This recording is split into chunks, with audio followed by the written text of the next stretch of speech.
आज मेरे साथ मौजूद हैं 22 साल के मोहम्मद रिजवान उर्फ पीटी, जिनका कद सिर्फ 3 फुट है, जो कि एक टांग पर 50 बैठक और दूसरी टांग पर 100 बैठक एक वक्त में लगाते हैं। मैं जी सारे प्लेयरां नूं इंटरनेशनल जिहड़े प्लेयर है ना सारिਆਂ ਨੂੰ मैं चैलेंज कीता सीगा ते मिर्जा जट जिहड़े छड्ड के दुबई चले गए ना सारिਆਂ ਨੂੰ मैं चैलेंज कीता सीगा। उर्दू पॉइंट की वीडियोस देखने के लिए हमारा चैनल सब्सक्राइब कीजिए और बेल के आइकन पर क्लिक कीजिए ताकि आप हमारी तमाम आने वाली वीडियो से बाखबर रह सकें।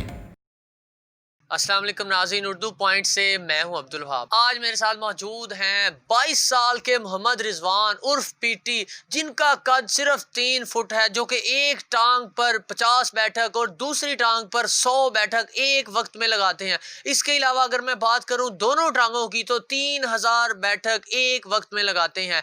चीचा वतनी के नवाही गांव 4412 के रहायशी हैं। इतना सब कुछ सिर्फ 22 साल की उम्र में कैसे कर लेते हैं, आए सुनते हैं इनकी जुबानी। अस्सलाम वालेकुम पीटी साहब, क्या हाल है? ठीक ठाक जी, अल्लाह का शुक्र है जी।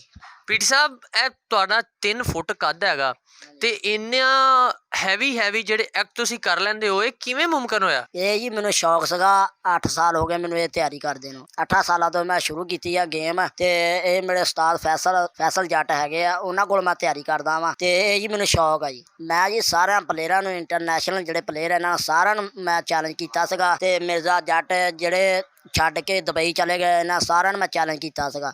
ਮਲਕ ਬਿਨਯਾਮੀਨ ਹੋ ਗਿਆ, ਇਹਨਾਂ ਸਾਰਿਆਂ ਵੱਡਿਆਂ ਪਲੇਅਰਾਂ ਨੂੰ ਮੈਂ ਚੈਲੰਜ ਕੀਤਾ ਸੀਗਾ ਤੇ ਇਹਨਾਂ ਨੇ ਮੇਰਾ ਚੈਲੰਜ ਕਬੂਲ ਨਹੀਂ ਕੀਤਾ। ਅੱਛਾ, ਇਹ ਦੱਸੋ ਵੀ ਤੁਸੀਂ ਆਪਣੇ ਕਦੇ ਕਿਸੇ ਦੂਸਰੇ ਸ਼ਹਿਰਾਂ 'ਚ ਵੀ ਗਏ ਹੋ ਤੇ ਕਦੇ ਮੁਕਾਬਲਿਆਂ 'ਚ ਹਿੱਸਾ ਲਿਆ ਹੋਵੇ? ਮੈਂ ਜੀ ਕਈਆਂ ਸ਼ਹਿਰਾਂ ਦੇ ਵਿੱਚ ਗਿਆ ਹੋਇਆ ਵਾਂ ਤੇ ਟਰਾਫੀਆਂ ਵੀ ਜਿੱਤੀਆਂ ਵਾ, ਇੱਕ ਗਾਂ ਵੀ ਜਿੱਤੀ ਹੋਈ ਆ ਮੁਕਾਬਲਿਆਂ ਦੇ ਵਿੱਚ। ਅੱਛਾ, ਤੇ ਕੀ ਖੁਰਾਕ ਕੀ ਆ ਤੁਹਾਡੀ, ਕੀ ਖਾਂਦੇ ਪੀਂਦੇ ਹੋ?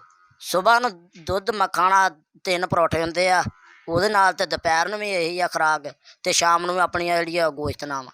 ਅੱਛਾ, ਇਹ ਦੱਸੋ ਵੀ ਚਲੋ ਇਹ ਤਾਂ ਤੁਸੀਂ ਕਰਦੇ ਹੀ ਹੋ, ਇਹਦੇ ਤੋਂ ਇਲਾਵਾ ਕੀ ਕੰਮ ਕਰਦੇ ਹੋ? ਉਹਦੇ ਤੋਂ ਇਲਾਵਾ ਜੀ ਮੈਂ ਬੱਚੇ ਪੜ੍ਹਾਉਣਾ ਵਾ 2 ਟਾਈਮ ਅਰਬੀ ਦਾ, ਤੇ ਨਮਾਜ਼ ਪੜ੍ਹਨਾ 5 ਵਕਤ, ਤੇ ਮਸੀਹ ਤੇ ਅਜ਼ਾਨ ਵੀ ਦਿੰਦਾ ਵਾ। ਮੇਰਾ ਸ਼ੌਕ ਆ ਜੀ, ਮੈਂ ਰੱਖਿਆ ਸੀਲ ਮੁਰਗਿਆਂ ਦਾ ਇਹਨਾਂ ਦਾ ਮੈਨੂੰ ਸ਼ੌਕ ਆ। ਤੇ ਹੋਰ ਜਿਹੜਾ ਆਪਣਾ ਸ਼ੌਕ ਹੈ ਇੱਕ ਬਘਿਆੜੀ ਜਾਨਵਰ, ਜਿਹੜੇ ਬਘਿਆੜੀ ਕੁੱਤੀ ਇਹਨਾਂ ਦਾ ਸ਼ੌਕ ਆ, ਇਹ ਵੀ ਆਪਾਂ ਰੱਖੇ ਹੋਏ ਆ ਜੀ। ਖੁਰਾਕ ਵਗੈਰਾ ਜੀ ਇਹਨਾਂ ਨੂੰ ਆਪਾਂ 3 ਟਾਈਮ ਪਾਈਦਾ ਤੇ ਰਜਮਾ ਪਾਈਦਾ। ਜਿਹੜੇ ਮੁਰਗੇ ਆ ਉਹਨਾਂ ਨੂੰ ਬਦਾਮ ਬਾਜਰਾ, ਇਹ ਆਪਣਾ ਸ਼ੌਕ ਆ, ਆਪਾਂ ਇਹਨਾਂ ਤੇ ਸ਼ੌਕ ਕਰੀਦਾ ਜੀ। ਇਹਨਾਂ ਦੀ ਲੜਾਈ ਵਗੈਰਾ ਵੀ ਕਰਾਉਂਦੇ ਹੋ? ਹਾਂਜੀ ਜੀ, ਕੁਸ਼ਤੀਆਂ ਵੀ ਕਰਾਉਂਦੇ ਮੁਰਗਿਆਂ ਦੀਆਂ। 2 ਤਰੀਕ ਨੂੰ ਜੀ ਇੱਕ ਮੇਰੇ ਮੁਰਗੇ ਦਾ ਮੈਚ ਆ 2 ਚੱਕ ਦੇ ਵਿੱਚ। ਅੱਛਾ, ਤੇ ਫਿਰ ਜਦੋਂ ਜਿੱਤ ਜਾਂਦੇ ਹੋ ਤੇ ਉੱਥੋਂ ਵੀ ਕੋਈ ਇਨਾਮ ਸ਼ਨਾਮ ਤੇ ਪਜ਼ੀਰਾਈ ਲੱਭਦੀ ਆ?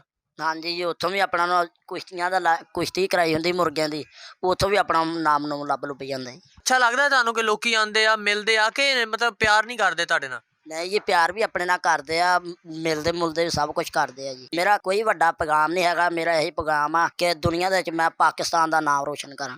ਹਾਂਜੀ, ਮੇਰਾ ਸ਼ਾਗਿਰਦ ਪੀਟੀ ਰਿਜ਼ਵਾਨ, ਉਹਨੂੰ 6-7 ਸਾਲ ਤੋਂ ਮਾਸ਼ਾਅੱਲਾ ਮਿਹਨਤ ਕਰ ਰਿਹਾ ਵਾ, ਬਹੁਤ ਤਿਆਰੀ ਕਰ ਰਿਹਾ ਵਾ। ਬੈਠਕਾਂ ਇੱਕ ਲੱਤ 'ਤੇ ਮਾਰਦਾ, ਦੂਸਰੀ ਲੱਤ 'ਤੇ ਵੀ ਮਾਰਦਾ, ਇੱਕ ਦੇ 50 ਮਾਰਦਾ, ਦੂਸਰੀ ਦੇ 100 ਮਾਰਦਾ, ਦੋਵਾਂ ਲੱਤਾਂ ਦੇ ਮਾਸ਼ਾਅੱਲਾ 3000 ਬੈਠਕ ਮਾਰ ਲੈਂਦਾ।